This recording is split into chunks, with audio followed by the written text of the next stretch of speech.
अरे कोठारीवाल्यांना महत्व देणार का महाराजांना महत्व देणार? पठारीवाल्यांचा मान झाला, मालवाल्यांचा एक्सपायरी करून रिपेट केला माल. पठारीवाल्यांचा मान झाला. मित्रांनो,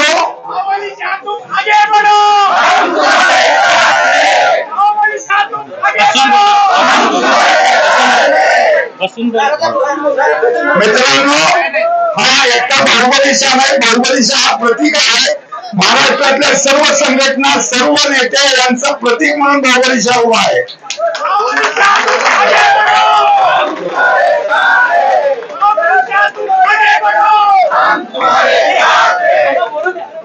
बोलू दे. मित्रांनो, मुळात लक्षात घ्या, आपल्या आजच्या आंदोलनाची एकमेव मागणी काय आहे? उपोषण हे सरकार विरुद्ध नव्हतं, तर IMA ची जी दबावाचं राजकारण होतं, होमिओपॅथिक डॉक्टरांच्या बद्दल जो हीन प्रचार चाललेला होता, CCMP डॉक्टर्स बद्दल जे काही चुकीचे उद्गार काढले जात होते, त्याच्या विरोधात आणि शासनावर आपल्या बाबतीमध्ये हे आरोप केले जात होते, त्याच्या निषेधार्थ उपोषणाची नोटीस 3 जुलैला दिलेली होती. पण दुर्दैवाने त्या दबावाला बरोबर पडून सरकारने 11 जुलैला एक परिपत्रक काढलं. लगेच 4 तासात FDA परिपत्रक काढलं. लगेच 12 तासामध्ये केमिस्ट्री लगेच परिपत्रक काढलं. म्हणजे जेणेकरून आपल्याला जगणं शक्य होईल असं या संघटनेने केलेलं आहे. त्यामुळे एक लक्षात ठेवा, आंदोलन तर आपण जिंकूच, पण भविष्यात लक्षात ठेवा, ही संघटना ही आपली मित्र नाही, शत्रू आहे.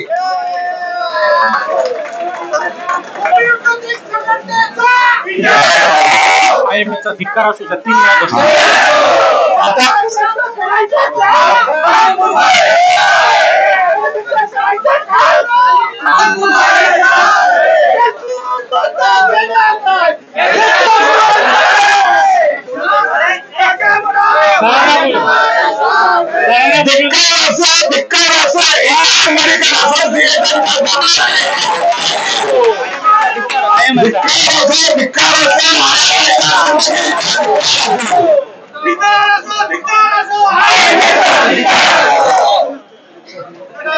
मित्रांनो, राज्य शासनाने आज मला विचारले की आपली मागणी काय, तर जी मागणी होती ती आपण उपोषणाच्या दिली होती. पण आता 11 तारखेच्या बदलाच्या परिस्थितीत राज्य सरकारला आपली एवढीच मागणी आहे की विधिमंडळाने 2014 मध्ये संमत केलेल्या अधिनियमाची तंतोतंत अंमलबजावणी त्वरित चालू करावी.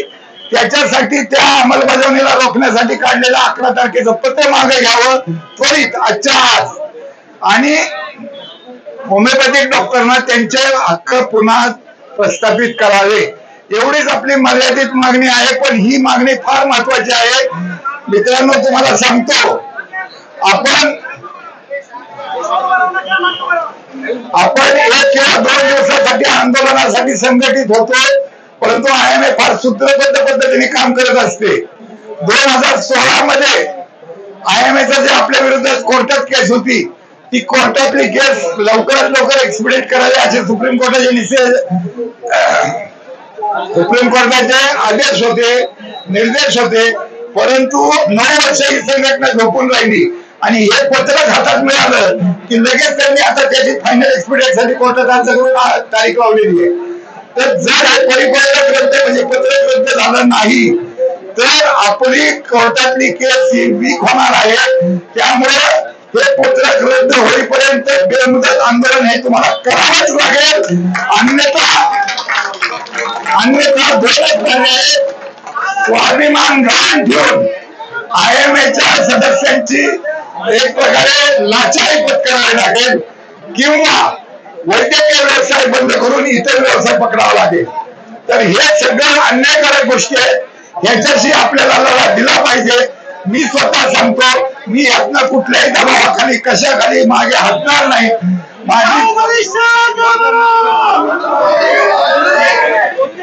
मी खऱ्या अर्थाने माझा जीव इथं पणाला लावलेला आहे. मी कुठलीही नाटकं करणार नाही आणि कुठल्याही दबावाखाली मागे घेणार नाही. पण त्यावेळेस माझ्या मागे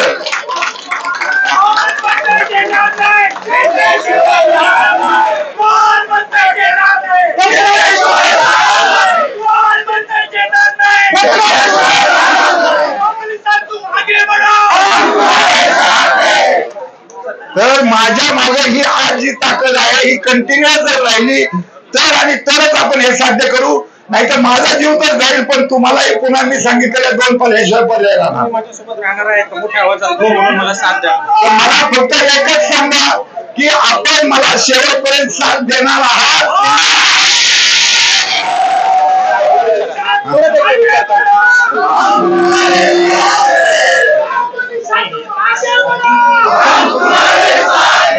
परत एकदा तुम्ही सांगा की ह्या लढ्यामध्ये डॉक्टर गणपती शहा त्याच्या अंतिम श्वासापर्यंत लढणार आहे, तर त्याला तुम्ही साथ देणार आहात.